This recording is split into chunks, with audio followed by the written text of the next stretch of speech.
Hello everyone, welcome back to my channel. Today I will teach you part 1 idioms and phrases. अगर आप मेरे channel पर नए आए हो तो मेरी वीडियो को लाइक, सब्सक्राइब व बेल आइकन का बटन दबाना ना भूलें। मेरी वीडियो स्टार्टिंग से लेकर लास्ट तक देखें ताकि सभी idioms एंड phrases आपको अच्छे से समझ में आए। तो देखो कुछ idioms एंड phrases दिए हुए हैं, उनको देखते हैं। The pain in my leg comes and goes. Next है fresh apples are hard to come by in this season, यानी कि फ्रेश से एप्पल मिलना इस सीजन में बहुत ही कठिन होता है। और इसका मीनिंग है मेरे लेग में पेन आता और जाता रहता है। नेक्स्ट इडियम्स देखो, when the right job comes along I will apply for it, जब मेरे लिए कोई अच्छी जॉब मिल जाएगी, राइट जॉब मिल जाएगी तो मैं उसके लिए अप्लाई करूंगा। He lived but he got away with it. Next देखो, my parents moved heaven and earth to get we a visa to USA, यानी कि heaven and earth का मतलब है tried extremely hard, यानी कि मेरे जो पेरेंट्स हैं वो बहुत ही हार्ड वर्क कर रहे हैं वीजा लेने के लिए ताकि मैं यूएसए जा सकूं। नेक्स्ट देखो फ्रेजेस क्या होता है, उसका डेफिनेशन है ये, a group of words that makes some sense but not complete sense, यानी कि ये क्या होते हैं, ये वर्ड्स होते हैं, ये सेंटेंस नहीं बना पाते, फुल सेंटेंस नहीं होते, हाफ सेंटेंस होता है लेकिन उसका कुछ सेंस निकलता है, तो उसे हम क्या बोलेंगे, phrases. A group of words that makes some sense but not complete sense, यानी कि वो पूरा सेंटेंस नहीं होता है, वो कुछ छोटे छोटे सेंटेंस होते हैं और वो क्या करते हैं, कुछ मीनिंग निकाल देते हैं, उनका मीनिंग पता चल जाता है कि वो क्या बोलना चाह रहा है, क्या कहना चाह रहा है, तो उसे क्या बोलेंगे, फ्रेजेस बोलेंगे। जैसे this house some questions the people of this country, तो ये क्या है, कुछ अनकम्प्लीट सेंटेंस है लेकिन इनका हमें मीनिंग मालूम चल जाता है, तो उसे हम क्या बोलेंगे, फ्रेजेस।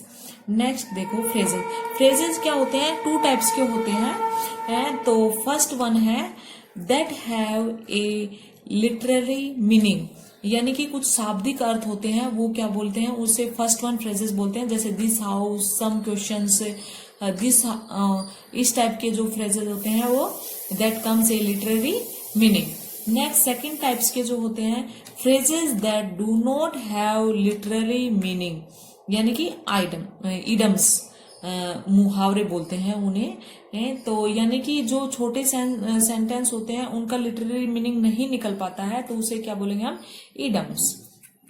इडम्स का डेफिनेशन देखो, an idioms is a phrase whose meaning cannot be understood by looking at its separate words, यानी कि इडम्स वो होते हैं जिनका मीनिंग हम नहीं समझ सकते हैं और नहीं निकाल सकते हैं looking at it separate words, और उसे हमें दूसरे शब्दों में ही उनका मीनिंग हमें निकालना पड़ता है। इतना इजी नहीं होता लेकिन सेंटेंस के साथ उसका मीनिंग निकालते हैं।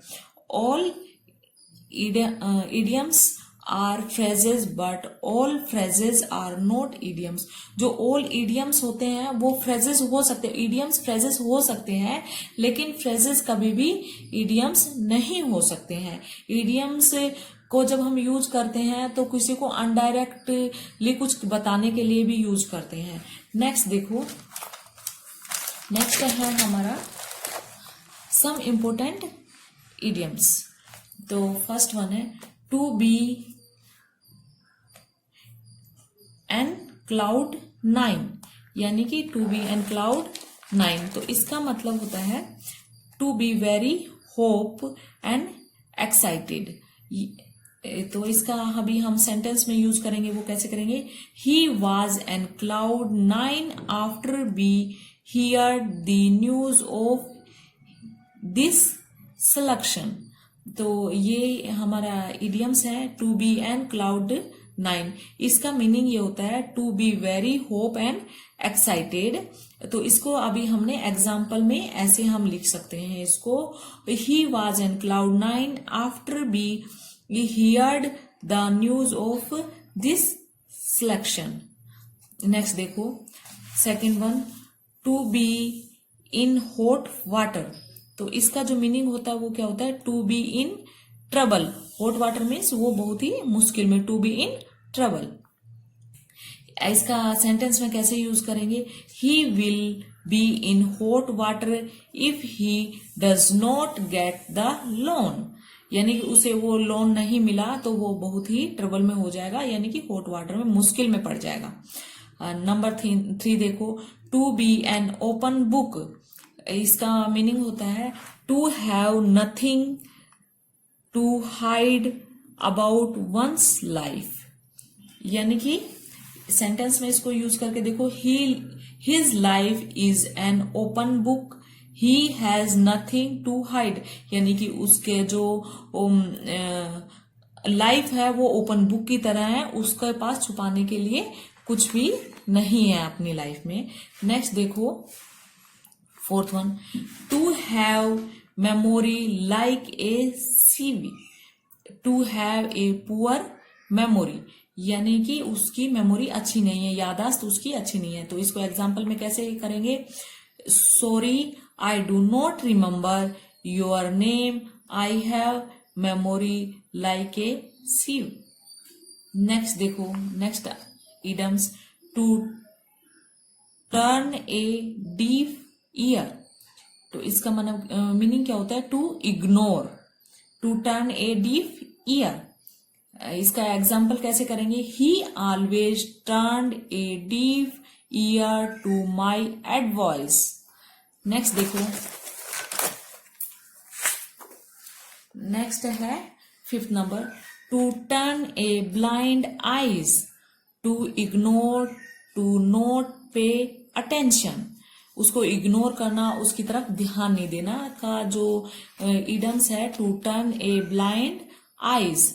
तो इसका मतलब है he turn a blind eyes to whatever mistakes his brother made.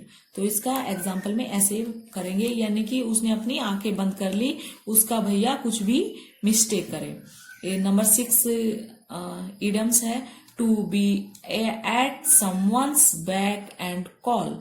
तो इसका मीनिंग क्या होता है, to be ready to obey someone. इसका एग्जाम्पल में कैसे यूज करेंगे, she wants her daughter in law to be at her back and call. Next idioms देखो, नंबर 7 है, to be at sea, to be confused. इसका meaning क्या होता है, to be confused. I am not able to decide what to do, I am at सी।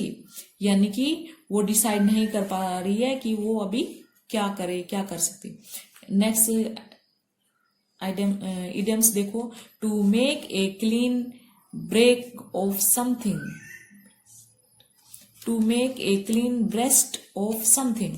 तो इसका meaning होता है to admit that you have done something wrong.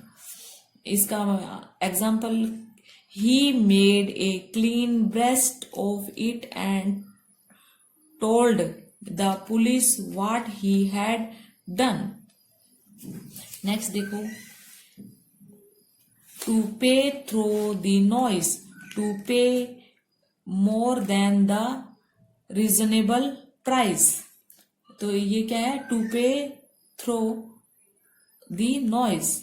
तो इसका एग्जाम्पल में कैसे प्रूव वो करेंगे, if you want to buy a flat in this locality you will have to pay through the noise. Next देखेंगे हम, to call it a day, to stop doing something. Having worked in the company for 30 years, Mr. Verma decided to call it a day.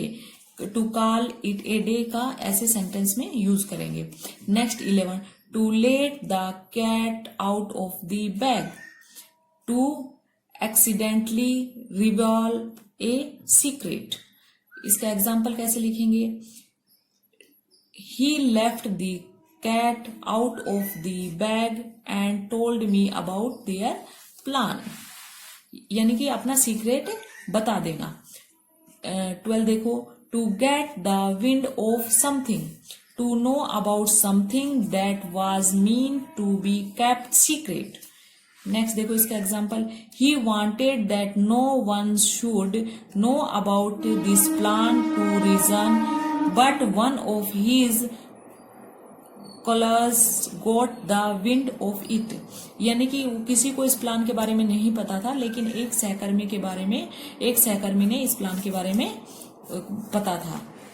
Next 13 देखो, to keep someone at arms length, to avoid बिगिन close to something, I did not get along well with such people, so I tried to keep them at